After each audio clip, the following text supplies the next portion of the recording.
नमस्कार बच्चों, YouTube channel शिक्षालय में आप सभी का स्वागत है। मेरा नाम है रेणु यादव। आज हम जानने वाले हैं वाटर ऑफ क्रिस्टलाइजेशन क्या होता है। पहले तो आप ये समझ लीजिए, वाटर यानी पानी और क्रिस्टल क्या होता है। किसी भी चीज का जो कण होता है उसे हम क्रिस्टल बोलते हैं, ठीक है।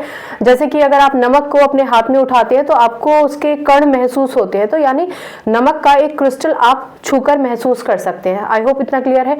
तो वाटर ऑफ क्रिस्टलाइजेशन क्या होता है, वो पानी का मॉलिक्यूल जो किसी भी केमिकल सब्सटेंस से बाउंडेड होता है केमिकली, और उस सब्सटेंस को एक शेप दे देता है और तो और कलर भी दे देता है।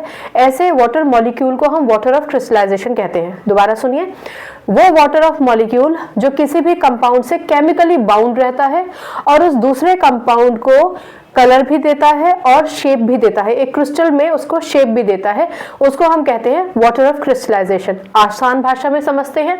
आपने कॉपर सल्फेट के बारे में सुना होगा। देखिए, कॉपर सल्फेट को दो तरीके से आप लेबोरेटरी में देख सकते हैं। एक तो होता है हाइड्रेटेड, ठीक है, और दूसरा होता है एनहाइड्रस, ठीक। अब हम वाटर ऑफ क्रिस्टलाइजेशन की बात बहुत बेहतरीन तरीके से समझ सकेंगे अगर आप इन दोनों के बीच का अंतर समझेंगे। देखिए, हाइड्रेटेड क्या होता है। यहाँ पर छोटा सा पॉज लीजिए और गर्मियों के दिनों में आ जाइए। गर्मियों में आप पानी पीते हैं खुद को हाइड्रेट रखने के लिए, खरबूज खाते हैं, तरबूज खाते हैं अपने आप को हाइड्रेट रखने के लिए, यानी उतना वाटर आपकी बॉडी में चला जाए जितना आपको इस गर्मी को बर्दाश्त करने के लिए जरूरी है, ठीक है ना। तो उसका मतलब होता है हाइड्रेटेड। सिमिलरली किसी भी सॉल्ट में, ये सॉल्ट है ना, कॉपर सल्फेट एक सॉल्ट है, तो सॉल्ट में वो वाटर मॉलिक्यूल जो प्रेजेंट होने चाहिए इसको हाइड्रेट रखने के लिए, वो कहलाया जाता है हमारा हाइड्रेटेड, ठीक है। यानी कॉपर सल्फेट को अगर आप देखते हैं तो इसमें 5 मॉलिक्यूल जुड़े होते हैं पानी के, ठीक। अब क्योंकि इसमें 5 मॉलिक्यूल पानी के जुड़े हैं तो इसका मतलब ये कॉपर सल्फेट हाइड्रेटेड होता है। यहाँ फिर से एक छोटा सा पॉज लीजिए और याद रखिए कि ये जो पानी होता है ना, ये पानी कॉपर सल्फेट को गीला नहीं करता, क्रिस्टल फॉर्म में ही रहेगा कॉपर सल्फेट, लेकिन कॉपर सल्फेट वाटर, इस वाटर के होने की वजह से ब्लू कलर का आपको दिखाई देगा। मैंने अभी आपको कहा था कि लेबोरेटरी में कॉपर सल्फेट आपको दो दिखाई देता है, एक तो हाइड्रेटेड और एक एनहाइड्रस। तो हाइड्रेटेड का मतलब है सफिशिएंट अमाउंट पानी का जब कॉपर सल्फेट के साथ जुड़ जाता है तो कॉपर सल्फेट का कलर हो जाता है ब्लू, ठीक है ना। यानी इस कॉपर सल्फेट में वाटर मॉलिक्यूल्स जुड़ गए हैं। क्योंकि कॉपर सल्फेट के साथ 5 वाटर मॉलिक्यूल्स जुड़े होते हैं तो ये 5 वाटर मॉलिक्यूल्स कहलाए जाते हैं वाटर ऑफ क्रिस्टलाइजेशन, ठीक है। अब आप एक बात समझिए कि हर एक केमिकल कंपाउंड के साथ कुछ वाटर मॉलिक्यूल्स जुड़े होते हैं। हर एक का मतलब है कुछ ऐसे कंपाउंड्स होते हैं जिनके साथ वाटर मॉलिक्यूल अटैच्ड होते ही हैं, केमिकली बाउंडेड होते ही हैं। तो हर एक ऐसा केमिकल कंपाउंड जिसके साथ केमिकली एक water molecule, 2 water molecule, 5 water molecule, 10 water molecule जुड़े ही हैं, यानी जब भी आप उसका फॉर्मूला पढ़ेंगे तो वाटर मॉलिक्यूल के फॉर्मूले के साथ ही पढ़ेंगे, वाटर मॉलिक्यूल को जोड़कर ही पढ़ेंगे। तो ऐसे वाटर मॉलिक्यूल्स को हम वाटर ऑफ क्रिस्टलाइजेशन कहते हैं। लेक्चर की शुरुआत में मैंने आपको बताया कि वाटर ऑफ क्रिस्टलाइजेशन किसी भी क्रिस्टल को उसका शेप देते हैं और उसका कलर भी देते हैं। इसका क्या मतलब हुआ। अब वापस से आ जाइए, ये कॉपर सल्फेट जिसमें 5 वाटर ऑफ मॉलिक्यूल थे, इसका कलर हो गया था ब्लू। लेकिन अगर इस कॉपर सल्फेट को मैं एक पोर्सिलेन डिस्क में गर्म करने लगूं तो गर्म होने की वजह से जितना भी वाटर मॉलिक्यूल है वो सारा इवेपोरेट हो जाएगा, गायब। तो अल्टीमेटली यहाँ पर बचेगा सिर्फ CuSO4, क्योंकि इस कॉपर सल्फेट में अब पानी की एक भी बूंद नहीं है। पानी का मतलब आप यहाँ पर लिक्विड से मत समझिएगा। पानी का मतलब जैसे मॉइस्चर रहता है ना एटमॉस्फेयर में, राइट, ठीक उसी तरीके से इस कॉपर सल्फेट के साथ वाटर केमिकली बाउंडेड था। वो वाटर मॉलिक्यूल मुझे कहना चाहिए, वाटर मॉलिक्यूल जब इवेपोरेट हो जाएगा तो यहाँ जो कॉपर सल्फेट अब हमें पोर्सिलेन डिस्क में मिलेगा या फिर चाइना डिस्क में मिलेगा, वो हो जाएगा बिल्कुल पानी के मॉलिक्यूल से रहित। इसका मतलब हम इसको कहेंगे एनहाइड्रस। एनहाइड्रस शब्द आप पहले से भी जानते हैं। एनहाइड्रस का मतलब होता है विदाउट वाटर, जिसमें बिल्कुल भी पानी का कोई भी मॉलिक्यूल ना हो, वो एनहाइड्रस कहलाया जाता है।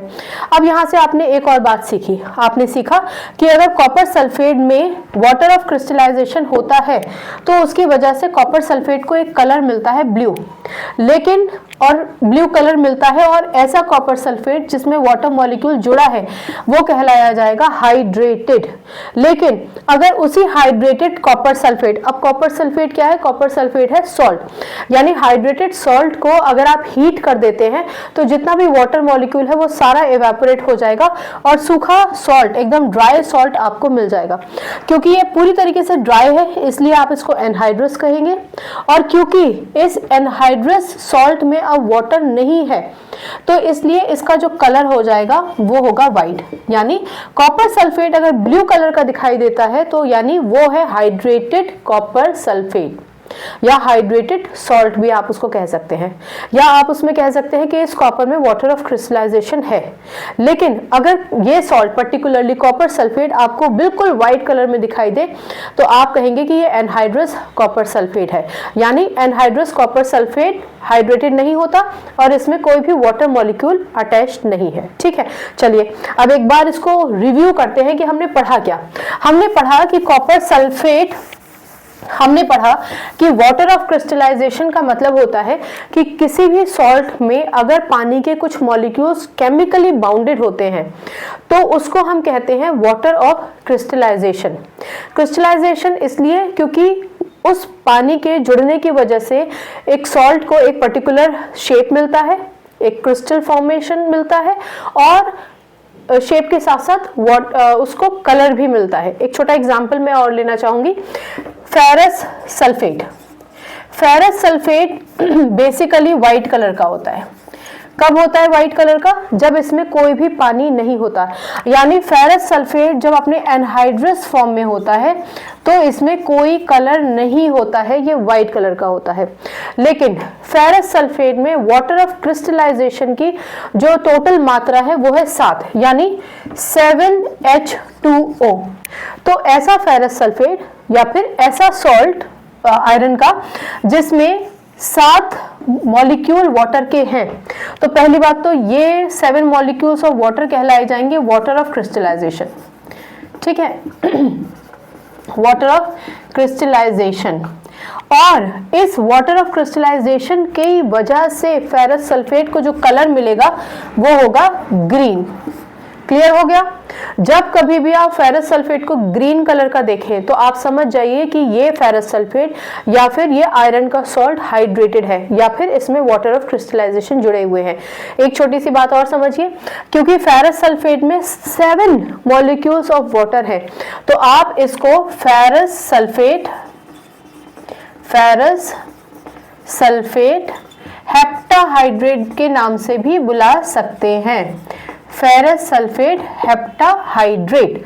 ठीक है ना, हेप्टा क्यों? क्योंकि 7 है ना, 7 को तो हेप्टा बोलेंगे, और हाइड्रेट का मतलब है कि वाटर जुड़ा हुआ है। ठीक है, 7 मॉलिक्यूल्स ऑफ हेप्टा वाटर जुड़े हुए हैं फेरस सल्फेट के साथ, जो उसको ग्रीन कलर देते हैं। पर अगर आप इस पूरे के पूरे सॉल्ट को हीट करें चाइना डिस्क में या पोर्सलिन डिस्क में तो ये जितना भी वाटर मॉलिक्यूल है ये सारा इवेपोरेट हो जाएगा और अल्टीमेटली आपको मिलेगा सिर्फ फेरस सल्फेट। और ये फेरस सल्फेट उस समय हो जाएगा एनहाइड्रस और इसका कलर हो जाएगा व्हाइट। तो आपने देखा कैसे वाटर ऑफ क्रिस्टलाइजेशन किसी भी कंपाउंड को, किसी भी सॉल्ट को उसका कलर देता है। ठीक, इसका मतलब water of crystallization give crystals their salt, shape and colour.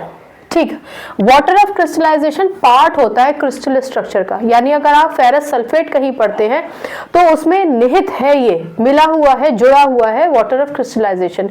क्यों जुड़ा हुआ है? क्योंकि आपने ऊपर से घोला नहीं है उस पानी को, वो तो ऑलरेडी केमिकल बाउंडेड है। ठीक है ना, केमिकल बॉन्डेड है।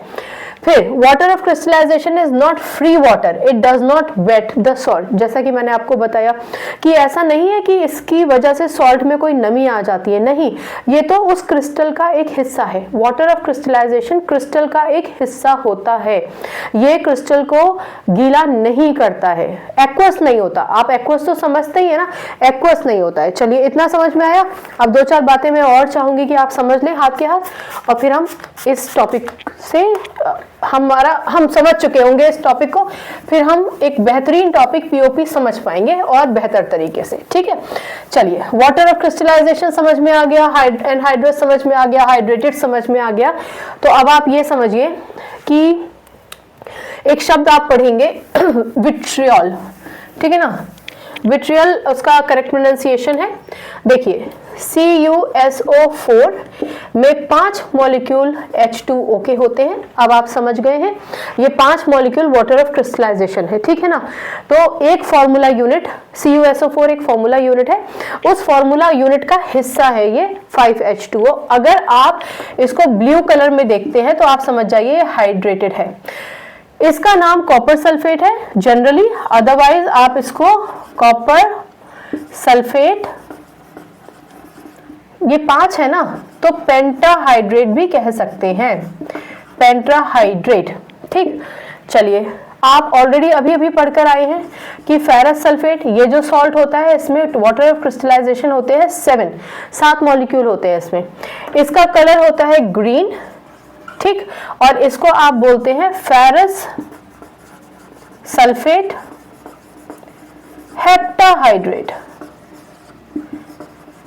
ठीक, चलिए, ये भी आपको समझ में आ गया होगा। इस तरीके के और भी बहुत सारे एग्जांपल्स हैं, जैसे कि आप ऑलरेडी पढ़कर आए हैं वॉशिंग सोडा के बारे में, यानी सोडियम कार्बोनेट। सोडियम कार्बोनेट में 10 मॉलिक्यूल्स ऑफ वाटर होते हैं, तो ये क्या कहलाया जाएगा, सोडियम कार्बोनेट डेकाहाइड्रेट। 5 मॉलिक्यूल है ना, डेकाहाइड्रेट। अगला इसके बाद आप एक टॉपिक पढ़ने वाले हैं CaSO4.2H2O, तो ये क्या कहलाया जाएगा, कैल्शियम सल्फेट। अब तो आप समझ ही गए होंगे, 2 है तो डाइहाइड्रेट। ठीक है, चलिए, ये तो कॉमन चीजें हो गई। तो ये जितने भी आप यहाँ पर मॉलिक्यूल्स देख रहे हैं ना, ये .5H2O, 7H2O, 10H2O, 2H2O, ये सारे के सारे वाटर मॉलिक्यूल्स इन सॉल्ट्स के साथ, ठीक है, केमिकली बॉन्डेड हैं। तो वो वाटर मॉलिक्यूल जो किसी भी सॉल्ट के साथ या कंपाउंड के साथ केमिकली बॉन्डेड होता है, उसको वाटर ऑफ क्रिस्टलाइजेशन कहते हैं। ये बात आपको समझ में आ गई होगी। एक बात और सुन लीजिए, कॉपर सल्फेट को आप ब्लू कलर का होता है, ये तो हम मानते ही हैं, इसको ब्लू विट्रियोल के नाम से भी जानते हैं, और फेरस सल्फेट को ग्रीन विट्रियोल के नाम से भी जानते हैं। इसको, जिसको मैं विट्रियोल कह रही हूँ, उसका करेक्ट प्रोनाउंसिएशन विट्रियल होता है। ओके, तो ये ब्लू विट्रियल और ग्रीन विट्रियल में विट्रियल का क्या मतलब है, इसका क्या मतलब है, ठीक है। विट्रियल का क्या मतलब है, 10th स्टैंडर्ड के किसी भी क्वेश्चन पेपर में नहीं पूछा जाएगा, लेकिन ये शब्द तो आएगा ना आपके सामने, तो इसका मतलब तो पता होना चाहिए। आइए समझते हैं। आप देखिए कि इन दोनों में सल्फेट कॉमन है, हालांकि ये कॉपर है, एक अलग एलिमेंट है, आयरन एक अलग एलिमेंट है, दोनों के दोनों मेटल्स हैं, लेकिन इनका एसोसिएशन हुआ है हमारे सल्फेट से। ठीक है, तो ऐसा सॉल्ट, सुनिए, ऐसा सॉल्ट जो सल्फेट के साथ अकंपनी होके बनता है, ठीक है ना, ऐसा salt that the chemical formula or the chemical compound that encompasses a sulphate, उसको हम कहते हैं, उसमें अगर वाटर ऑफ मॉलिक्यूल मिलेंगे तो आप बोलेंगे विट्रियोल। ठीक है, कोई भी केमिकल कंपाउंड जो सल्फेट के साथ मिलकर, मेटल खास तौर से कुछ मेटल से बनाते हैं, सल्फेट के साथ मिलकर एक सॉल्ट बनाते हैं, तो उसको आप बोलेंगे विट्रियोल। ठीक है, जब आप उसमें वाटर ऑफ क्रिस्टलाइजेशन डालेंगे तो आप ये देख लीजिए।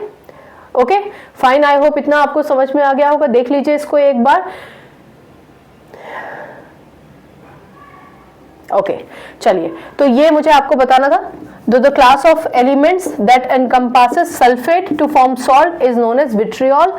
ठीक है, आयरन ग्रीन विट्रियोल और कॉपर सल्फेट जो होता है वो ब्लू विट्रियोल होता है। आई होप इतना सा लेक्चर आपको समझ में आ गया होगा। वाटर ऑफ क्रिस्टलाइजेशन है क्या है, समझ में आ गया होगा। याद रखेंगे ना, सिंपल है, वो वाटर मॉलिक्यूल्स जो किसी भी केमिकल कंपाउंड से अटैच्ड होते हैं केमिकली, वो वाटर ऑफ क्रिस्टलाइजेशन होते हैं। वाटर ऑफ क्रिस्टलाइजेशन किसी भी क्रिस्टल को शेप देते हैं, उसको कलर भी देते हैं। ये किसी भी सॉल्ट को गीला नहीं करते हैं, उसको ड्राई ही रखते हैं, हाँ उसको कलर जरूर देते हैं, ठीक है ना।